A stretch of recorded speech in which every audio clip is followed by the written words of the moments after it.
Hello, Hockey World. Today is Wednesday, March 29th, 2017. I'm Russ Cohen from Sportsology, and I have a big announcement. It's a Oh. really big announcement. I'm taking a nap after the show. I'm sick, man. And I'm Michael Agello, and I'm too busy to take a nap, and this is the HockeyBuzzcast here on HockeyBuzz.com. Russ, there were a bunch of games last night in the NHL that had some playoff consequence. Some teams were eliminated. Some teams carry on in their pursuit of a playoff spot. We'll discuss that all in the next hour. Starting off with my neck of the woods, at least the team that I cover, the Toronto Maple Leafs, who won a 4-2 decision over the Florida Panthers at the ACC on Tuesday. After wins by Tampa and Carolina, and the Islanders narrowed the field in the Eastern Conference, the Leafs responded in kind. Austin Matthews scores his 35th goal of the year. That not only sets the record for Leafs rookies, eclipsing Wendell Clark's mark from 1985-86, but also puts him ahead of Patrick Laine for the NHL goal-scoring lead. And the funny thing is, Russ, I keep hearing people say, well, I might have to vote for Laine because he's scoring more. If they look at the standings, Matthews has more goals. He has more goals. He plays a tougher position. Right now, unless something drastic happens, he is a slam dunk to win the award. Yeah. Yes. I think it'll be a contest, and I think if Laine barely. Yeah, I think Laine, if Laine lights it up at the end and scores, it'll help. But if the Leafs make the playoffs and he scores 37 goals or 38 goals, I can't see people voting against him, and I can't see writers taking votes away from him to vote for other Leafs like William Nylander or Mitch Marner. So I agree. Yeah. Now, the game last night, and we won't go too long on this, but there were a couple really strange things happening in this game. First of all, this isn't strange. Florida, for the first half of the game, did not show up. They were comatose. Now, they had played 3 games in 4 nights, and I understand end of the season, your playoff chances are very slim. And they had played last night in Buffalo and really didn't show up there. But going into that game, there was just no pulse there. And then James Reimer gets hit by Brian Boyle accidentally, gets knocked out of the game. Unfortunately for James Reimer, he's had a history of concussion problems. This one was very similar to the Gianta collision from years ago. He leaves the game. Red O'Bara comes in, and all of a sudden the Panthers are awake, and they score a goal, and they give a pretty good accounting of themselves the rest of the game, although there was a shorthanded goal. But they were at least alive. But Russ, I don't get this team. I really don't get them. They're tough because we didn't like the switch over on D. Then they had all the injuries. They managed to sort of stay alive during that. They got all their guys back. Now they're not going to be 100%. We know that. But they haven't shown much. And to me, and I like Marcia Salt. I remember when he was a Ranger, I wanted them to keep him. But at the end of the day, if that's your biggest success, if he's your, hey, we signed Marcia Salt, that was great. If that's your, the best thing you can say about this season, then it's a failure. And Tom Rowe, and this wasn't yesterday, this was apparently, it was Tuesday morning, said this about his team, and this is the thing that's confusing. He says, just because guys, and I'm assuming he means have contracts, meaning the core players they've signed, doesn't mean they can't get traded either. They've got to perform. Last night in Buffalo was unacceptable. They really didn't play well in Buffalo, lost 4-2. They beat Chicago the previous night, and it was a very, very big game for us, and we came up with a 4-2 loss, and they didn't compete the way they were supposed to. So he's threatening to break up the core that they just locked up long-term last year. This shows – as the coach and GM, he has that power so far. Right. But this shows a lack of direction management-wise and ownership-wise, and all of a sudden, you spend over $10 million for Keith Yandle and Jason Demers, and your defense regresses significantly from the point that they made the playoffs last year to this year, that being almost eliminated. Well, this should be an interesting offseason then for them, because maybe they'll leave somebody unprotected that they normally would have protected because they don't like, what's going on. So I guess everybody in the room who doesn't have no movement clauses will start worrying a little bit. I mean, that's really what it looks like. Yeah, but I mean, looking at it just and not going in depth here, but just looking at that team right now, I can't see them trading Barkov. I can't see them trading Huberdeau. Maybe they move on from Jaromir Jagr if they think that they need to move on from him and give younger players more ice time and a better chance on a top line. But really, I mean, you're not going to move Aaron Ekblad. You're not going to move Trocheck. I mean, they might move somebody like that. They might move a Trocheck. They might move Yandel if someone would take him at that deal. He's clearly going to try and make some deals if he's still in there, because this core, the way it is, it's not on the fast track for the Stanley Cup. No, and my critique during the game was, this is what you get when you base all of your acquisitions on their analytics numbers. And I got some flack from people saying, well, Marchessault scored 29 goals and great, but you spent $11 million on Jason Demers, right? And you signed James Reimer to a 5-year contract. If all your moves were based on analytics and the one positive is Marchessault, and then you have everything else in the negative column, well, then I think it's a failure. And I don't think that – I think there are teams out there, and people were throwing back in my face, well, the Leafs got the biggest analytics staff in the league. But I don't think you're going to see the Leafs making decisions strictly on analytics. No, they won't. And I don't want to say Florida did all of theirs on analytics, but they definitely did some of theirs. And again – I don't know why this always has to be, let's point out why teams are successful with analytics and why they're not successful with analytics. Why can't we just let it be in the background, a part of the equation? It's always like, and I'm not blaming you and I'm not blaming the other side, but it's always like there has to be this war between the two sides, instead of it just being, hey, this is hockey, these are the hockey teams, this is a part of what goes into it. Like, that's what I would like to see. But that doesn't seem to be possible, because people always seem to be pushing both agendas. Right. I mean, I think it should be used and utilized as a tool, but not as the Magna Carta, not as the Constitution, where it's like everything is based on. No, I mean, use it as something that can provide some information, but in the end, I think you base your evaluation of talent that you bring into the organization on observation, on seeing the quality of the player, not just numbers, because numbers, I think, lie. There are players out there that have great analytics numbers that suck, that are not good players, and are completely overrated. And that's my problem with what's going on, or what has gone on in Florida, because I think primarily they have used analytics as a basis for some of their moves. But anyway, I mean, now they have an aging goaltender.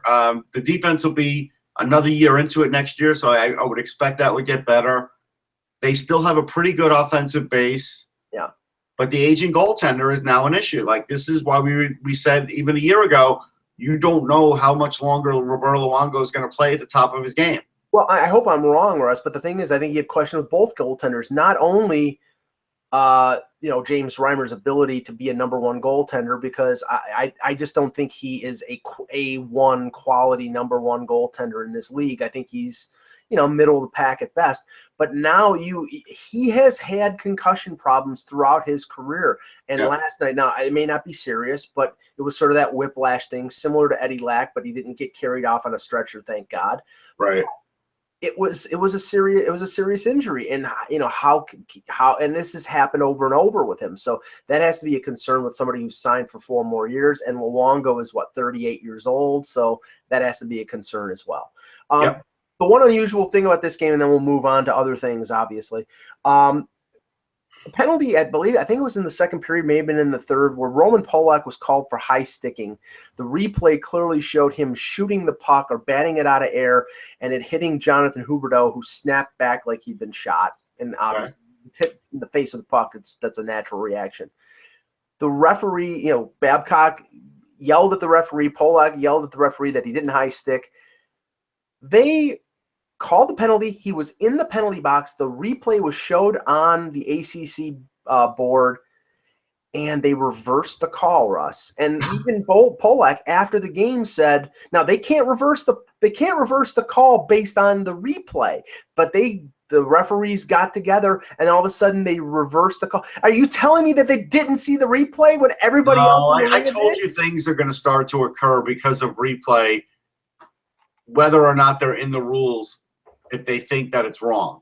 So I applaud them for getting it right, but why don't you just tell everybody why you got it right? That's all. I mean, we know. Yeah, and Polak even said after the game, I didn't even know that was possible. But that's the whole thing. Like, once you dipped your toe into the video world, yeah, I knew this was going to happen. And it's fine. I mean, again, they just should put in the rule book that really anything's reviewable or anything's at the discretion of the referees, and then no one will have a problem. Like, it's not that hard to do. Well, Tom Rowe is not a happy camper, I can tell you that. But anyway.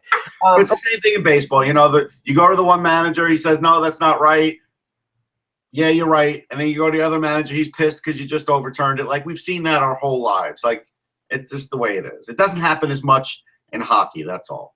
Now, in other games that had playoff implications or playoff race implications, Boston wins 4-1 over the Nashville Predators. Tuukka Rask returns 24 saves. They get goals from Krejci and Bergeron and Backes, all their big guys. Bruins stay with the Leafs. They're only 1 point behind the Leafs. Carolina remains one of the hottest teams in the league. They go 8-0-4 in their last 12. They win 4-1 against the Detroit Red Wings. They're tied with the Islanders now. So right now the race is Toronto with 87 and 7 games left. Yep. Boston with 86 and 6 games left. Tampa with 83 and 7 games left.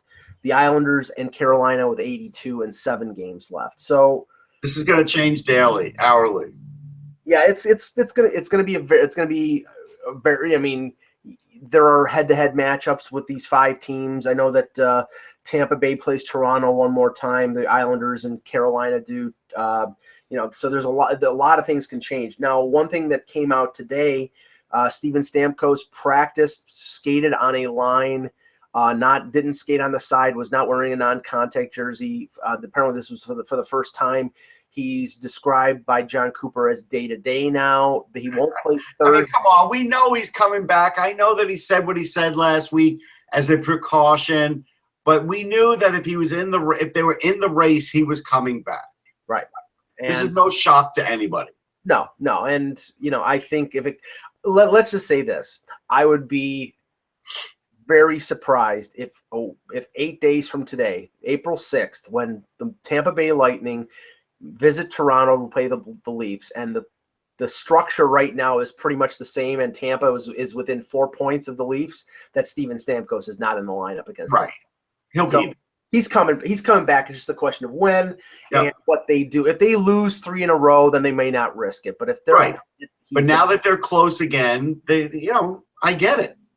Yeah. And Boston, we talked about we'll talk about that in a minute. But let's talk about yesterday about the teams that got eliminated. Okay. We had Winnipeg, Buffalo, and LA's got a 0.1 chance of making the playoffs, so I consider them eliminated. Florida is less than 1%, so I consider them eliminated. But the one that is garnered the most attention is the Detroit Red Wings, who for the first time in 25 years will not be in the postseason. We've seen this coming for a while. Which is a good thing. Yeah, I thought it was going to happen last year. I mean, you look at that team, you look at the aging core. Whenever you prolong that, you are just pushing off the inevitable, and that's what last year did. Is it pushed off the inevitable? It's better that it happened, and that's what needed to happen organically. Now, the only negative about it happening this year is, this isn't 2015 or 2016 where there are generational players at the top of the draft. No, but they'll still help themselves. They'll still get good players. No question. But I'm just saying, the help will not be as immediate. And Ken Holland is a good general manager. There's a good organization in place. They should be able to turn it around, within a few years. It is possible. I mean, I think they still have some contracts that they should, get rid of and clean. I think they'll get rid of one contract or so, one goalie contract. I think there'll be some things they'll do. But the interesting commentary from Hall of Famer Chris Chelios, who apparently in recent days has gone on to Detroit radio and said that the rebuild will be easier without Mike Babcock in Detroit. Where's the facts to back that up? Yeah, well, okay, and this is the thing. Other than Valtteri Filppula, he's the one guy who doesn't want to play for Babcock. But we talked about this, me and a few writers the other day, and it's like we all laughed because we were like, yeah, I guess, nobody likes to win if you don't want to play for Babcock, because clearly he's a winner. Well, and this is the thing. Chelios's opinion is touched by the fact that he played for Babcock. He was a veteran under Babcock, and Babcock probably treated him like he treats most veterans. You should know better than to do certain things, and he's very hard on them. He uses them as examples, and he said that Chelios indicated that Ryan Suter chose Minnesota over Detroit because he didn't want to play for Babcock. But this is the thing that Chelios is missing. I mean, maybe some of this is true, maybe it's not true. But then what he's missing is teams are not built in free agency anymore. Right. So, is it going to affect the Maple Leafs that they're not going to be able to get like unrestricted free agents? I don't think it's going to have as much of, because right now I think only because they have a good base. It'll affect other teams that don't have that good base who are trying to get back in it. That's who it'll affect. And it could affect Detroit, but because they don't have the biggest base anymore either. But, Chelios is just being a windbag. He really is. Now, okay, of the 5 teams that I mentioned that were eliminated or on the verge of being eliminated, Detroit, Winnipeg, Buffalo, Los Angeles, and Florida, which one of them do you think is the easiest turnaround, the team that could make the playoffs as soon as next year? Los Angeles, because they still have Jonathan Quick. Yeah, they could sign a free agent defenseman. They could get rid of a bad contract if they want. There's still enough guys there that know how to win. So I still think it's them. But I think, and I agree, I think they're at the higher end here in terms of turnaround, because you've got Doughty, Kopitar, Quick, as you said. But there is some tough decisions that need to be made. There is some cleanup that needs to be made. Yeah, no doubt. I mean. But it's just, I would rather clean up that situation than see, like in Winnipeg, hey, is this going to be Hellebuck's year? I mean, I'm not trying to put pressure on him. He's developing goalie. Is this going to be his year? Are we going to stay healthy? Or, there's a lot of things that have to happen for Winnipeg to make it next year. And so, and I look at the Sabres, and I don't think they're ready. And Florida, I really do think they're going to have an up and down existence the next few years. So, it kind of makes it easy for me to pick the Kings. Yeah, I mean, I think, they're going to get a high pick this year if they don't make it. Yeah, and in the top 10. Just helps their situation, or they'll make a trade or something. Right, and they may have a pick in the top 10, but I still think for them to be able to make a turnaround, they have to solve the situation regarding, Dustin Brown's contract is an albatross. I think Gabourik's contract is as well. They're going to have to re-sign Toffoli. They're going to have to find room for Pearson. There's a number of things that they're going to have to do, and I think they have to improve. And I don't know if that's going to come internally. So I think it's relatively easy, but I think there are some tough choices there. Yeah, no doubt. There's some tough choices, but I think it's doable. Now, the most difficult one, I think, is Detroit. Because Detroit's too many layers right now. I mean, okay, the difference between Detroit and these other 4. Okay, Buffalo has Eichel and Sam Reinhart and Ristolainen as their core players. Winnipeg. Although we do have to mention there was an oddity last night where Sam Reinhart was on the bench, dressed all game, and never played. Yeah, and there was some sort of breaking of team rules that Dan Bilesma said after the game, but there's been no clarification of what exactly that meant. So, I mean, it's you knew he was being punished. That was obvious, but we may never find out why. Yeah, it's strange though. If you're going to punish him, then scratch him. Why? Well, I guess it's worse if he's unless something happened right after the skate, but before the game. Maybe he was on his cell phone. Yeah. Maybe something like that. Maybe. But Buffalo has Reinhart, Eichel, and Ristolainen. Winnipeg has Ehlers, Laine, Scheifele. LA has got the core that's won a Stanley Cup, and Florida, has Barkov and Eckler. And a coach that's won the Stanley Cup until we hear otherwise. Right, exactly. Detroit has none of that. Detroit, I like Dylan Larkin. I think Dylan Larkin is a fine young player, but Dylan Larkin had a rough sophomore season, and Zetterberg is 36 years old, so there is no core there. And Anthony Mantham, I think Athanasu is part of the core. Manth is part of the core. It's not enough because they're lacking in net and lacking in defense. So they're lacking in too many areas. That's the problem for 1 year turnaround. Now, Anaheim, San Jose clinch a playoff spot. That's not a shot. The Edmonton Oilers clinch a playoff spot for the first time since, and somebody mentioned this, the last playoff game they played was Game 7 of the Stanley Cup Final in 2006, which is that's shocking. I was there. That's crazy to think of. UC Markkanen in goal? Yeah. That whole day was crazy because with UC Markkanen in net, it was like, really? Because, being a former Ranger and stuff, I had forgotten he was on the roster. Pronger was playing for Edmonton, Steve Stais, guys like that. It was a very tough team, but they were definitely offensively challenged. Yes. And I figured Carolina would do it, and they did. But that was a weird thing where, I was wondering at the time, could these veterans from Edmonton actually pull this off? And, they didn't. But I was wondering that. There was an inkling, it made me think maybe, but. Talk about the stars being aligned for one team in a playoff year. The Carolina Hurricanes in Game 7 against Buffalo, 3/4 of Buffalo's defense was out injured or sick. And guys like Jeff Gilson and Rory Fitzpatrick were playing 15 minutes or more in Game 7 of a conference final. Yeah. They come back to win that one, and then they play the third-string goalie in Game 7 of the Stanley Cup Final. That's just a it's the weirdest Game 7 I ever covered because of that. Yeah, but so Anaheim, San Jose, Edmonton, all the teams at the top of the Pacific Division clinch a playoff spot. There's celebration in the streets of Edmonton. And the New York Rangers also clinch a playoff spot. And, Russ, you wanted to talk about that? Well, the NHL came out with a meme that said, party like it's 1994. And the fan base doesn't want to see that. I don't know. And apparently there's been that feeling around the Garden, too. And I don't know who came up with this marketing plan, but it's a bad one because most fans don't want to think back to 94. It was a great year. They loved the players. I was just at a signing with Mike Richter a couple weeks ago. The line was unbelievable. He deserves all those accolades. But fans don't look behind. They always look ahead. There are some that will live in the past, and that's fine, but most won't. And I just felt like it was a failed marketing strategy to do that.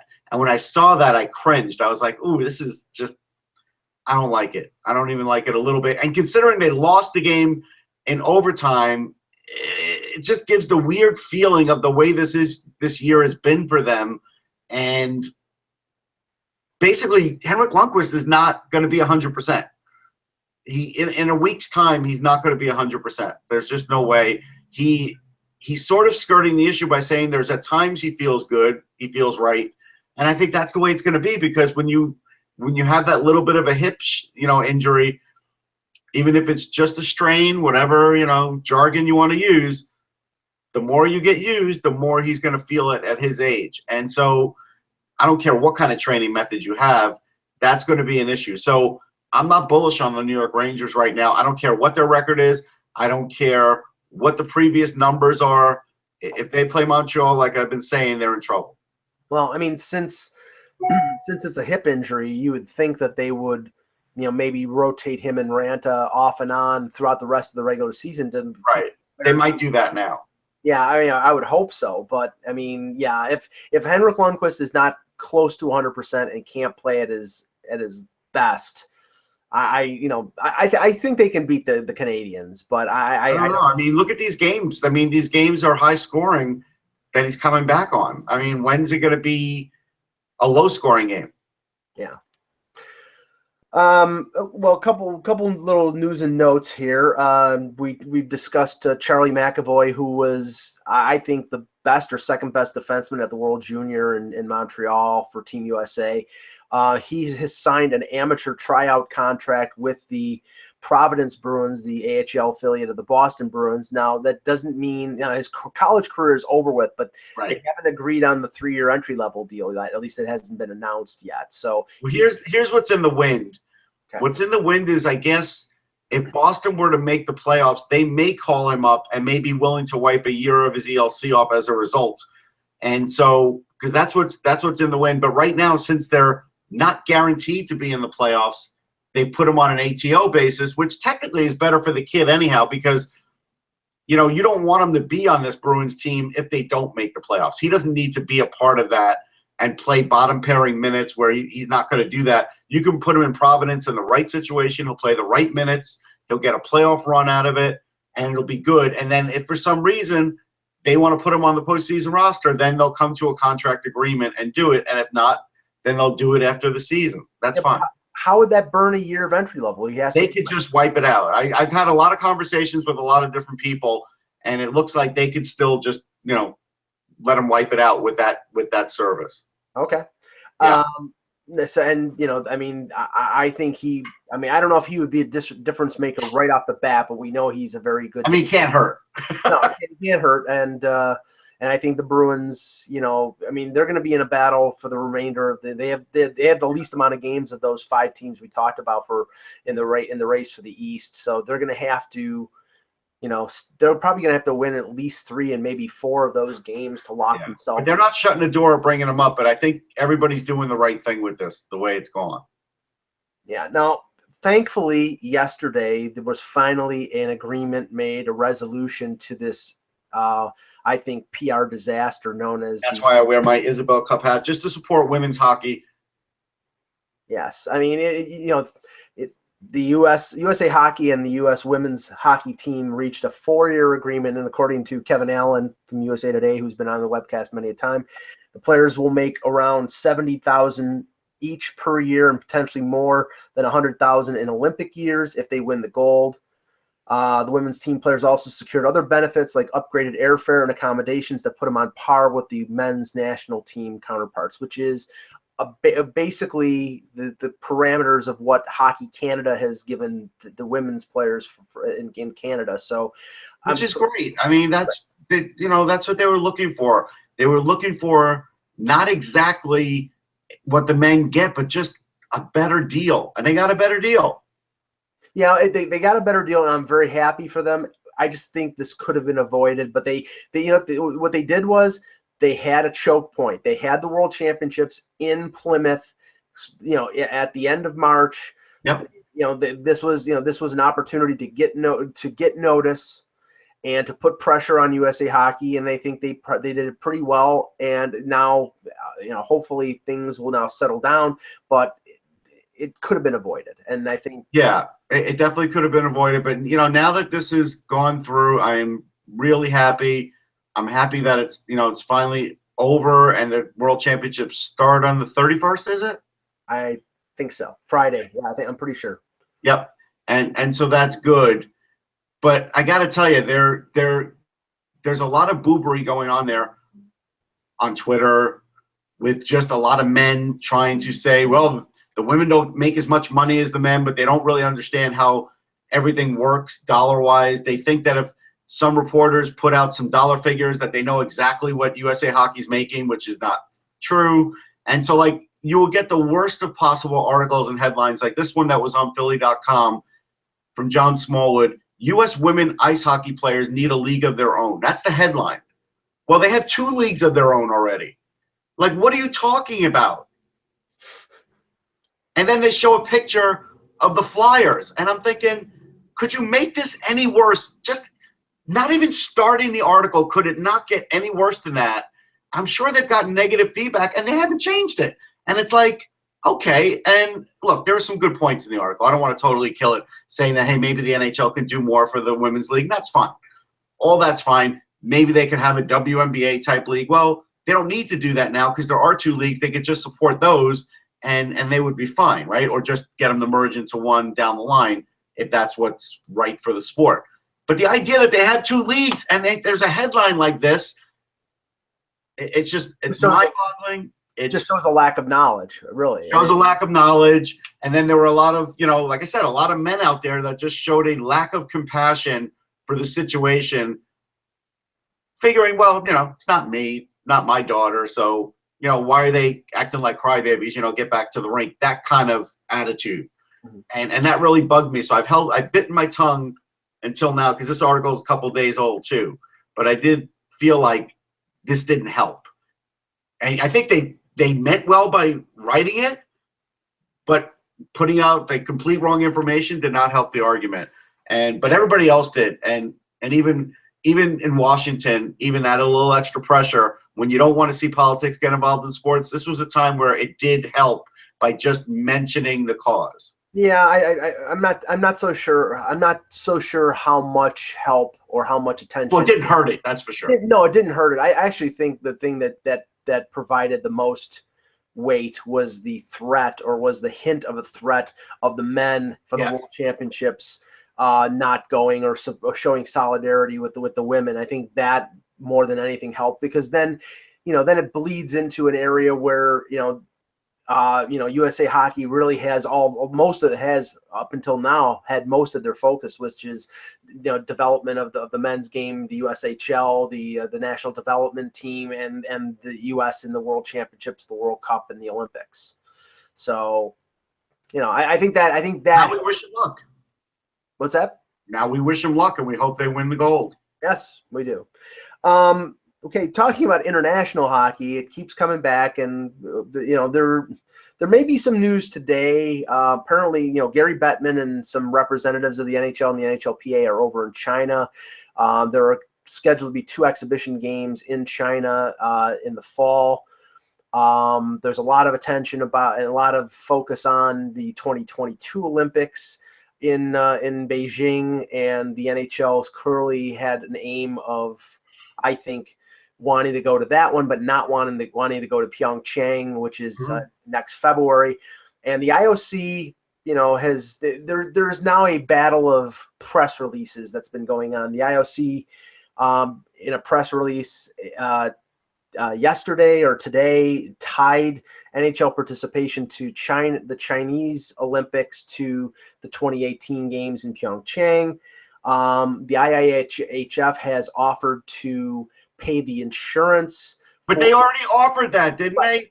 Right. But that's the thing. They offered it, but the NHL doesn't want that money from them. The NHL wants concessions from the IOC. And if they don't get concessions from the IOC, I think this is going nowhere. And that's they want that advertising. That's what they want. They want advertising, merchandising, the ability to show highlights, the ability to all these things that you think would be not that big of a deal, which the IOC lets the NBA do, but doesn't let the NHL do. And if the IOC essentially has said, we're not giving up anything more. And I think if they stick to that, Russ, they're not going. No, I agree. They're not going to go. And I just think it's crazy. I really do. I don't understand all this last minute stuff with it. Like, this is information we already knew was out there. We already knew the one was tied to the other. We already knew that insurance was going to eventually get paid. This is like everybody making a last-ditch effort, but not with their full capacity. Like, everybody's making a partial last-ditch effort, so neither side loses, whatever edge they feel like they have, and time's just running out. Like, that's just, at the end of the day, time is running out. And so I don't know what's going to happen. I still don't think they're going to go, but the story won't go away. Like, it won't. Yeah, it won't. And I mean, what'll make it go away finally will be the final answer, which apparently will happen, or at least the deadline set forth by either the IOC or the I think it was the IIHF was late April. I'm hoping it'll be resolved before then. I would say it's less than 50-50 that they're going, but I will yield to some others' opinions that the fact that there hasn't been a deadline means that the NHL, if they get something, will go. But I just don't know if they'll get something. That's the problem. I don't know if I don't think the IOC is completely implacable. They will not move. They will not give them anything. And if they don't, I don't see Bettman saying, okay, we're going to give you our players for free and you get the benefit from it. Yeah. And again, I really think this is so dead. I'm not even sure why we're talking about it anymore, but I'm pretty sure it's dead. I just think each side wants to show what they're willing to offer to try and make the other side look bad. I think that's where we're at. Yeah. 4 games on the schedule tonight in the NHL. None of them really with any kind of great playoff implications. The Blues and the Coyotes. I mean, we're in the West. We're talking mostly about positioning now, since they're all 8 teams are, LA, like I think is like I said, a 0.1 chance of making the playoffs. So Nashville's in, the Blues are in. It's just a question of who's going to finish in a wild card spot, who's going to finish first, second, or third in the division. So there'll be those battles, but everybody knows that they're in. So Blues, Coyotes, Capitals, Avalanche. That has an effect on the Capitals in terms of them getting the President's Trophy. Kings, Flames, as we mentioned. Kings. Do they want the President's Trophy? I don't know. I personally wouldn't, but I think they want the home ice advantage if they play against Pittsburgh or they play against Columbus. I mean, that's what you're playing for. Than the players. I just wonder how hard is it? How much resources do you want to spend as a team to win that when you could be resting players and lowering their minutes a little bit and doing some things like that. That's what I have to question, because in the end, you will get killed more if you win the President's Trophy and don't go far in the playoffs than if you don't win the President's Trophy and don't go far in the playoffs. Right. The big game of the night, the NBC SN game, is the Blackhawks and the Penguins, a potential Stanley Cup preview. The one concern I would have with the Penguins, we know it's tough to repeat.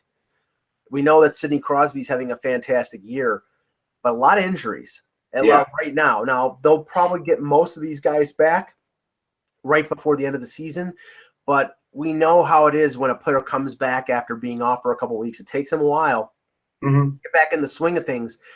And if you're Pittsburgh, you're more than likely you're facing either Boston or Toronto in the first round if you win the division. But if you don't win the division, you're playing Columbus. Yeah. And that's going to be a blood feud. Oh, yeah. That's going to be a tough series. Columbus is going to be a tough out this year. If they advance, it wouldn't shock me. They have great goaltending. They have great young players. The coach is playing, Tortorella's doing it right this year.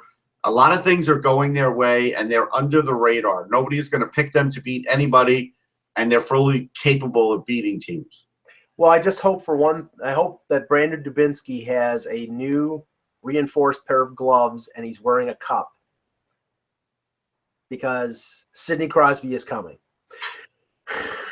Listen, that other than Mike Richards, I can't think of another player in the league that's had a bigger feud with Crosby. He had it ever since he was a Ranger, and this is nothing new. But it's a weird thing, because if you think about it, back in the day, no player really had a feud with Wayne Gretzky, right?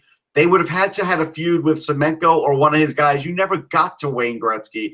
No. But now in this era, with Crosby being the best player, he actually has to fight his own battles. It is a different kind of thing. And look, he brings a lot of it on himself. There's no question about it. Right, but the Crosby-Ovechkin feud, it's not like a head-on-head matchup, because obviously Ovechkin's a winger and Crosby is but it's first pick overall. But they don't hate each other. There's no hate there. Dubinsky and Crosby, there's a hate. There's a hate with some of these players, but like I said, you didn't have to. Gretzky never had to do that with anybody. He never had to deal with that. That was because the league was different then, and you had these guys playing on your line. Now he has to deal with it. But like I said, he brings a lot of it on himself. To me, it makes it more interesting. It certainly is a story within the story. But I will tell you this about Sidney Crosby. Really, nothing rattles him. It really doesn't. No, nothing takes him off his game. Even the first game, when he first played against the Flyers, and Darian Hatcher was carving up his face, and And I remember he had blood and everything else. If you remember that game, if you watched it, Yeah, he still scored a goal, didn't he? Mm-hmm. Here, I'll just do this to end the show because this will whet the appetites of people. Now, we are 11 days, I believe, from the end of the season. Yeah. Right now, the playoff matchups in the East would be Washington against Boston, Columbus and Pittsburgh in the Metro, second and third. Columbus with the home ice. The Rangers would face Montreal, Ottawa and Toronto as the 2-3 in the Atlantic. To me, the two best matchups there are Ottawa, Toronto, and Columbus, Pittsburgh will be wars. I think Rangers Montreal will be more of a war than you think, though. Well, as you've said a few times, and the Canadians definitely loaded up with a bunch of rats. Yes. For a game against the Rangers, and tell me that Alex Burrows and Dion Phaneuf playing against the Leafs will not engender some emotion. It will. Although last night against the Flyers, they no-showed. Like, those guys didn't have a factor, and the Flyers kept themselves alive. So you would think that that's just sort of the lull maybe now that they know they're going to be in the playoffs. Although they didn't clinch last night either with a point. They still need another point, I think, to clinch.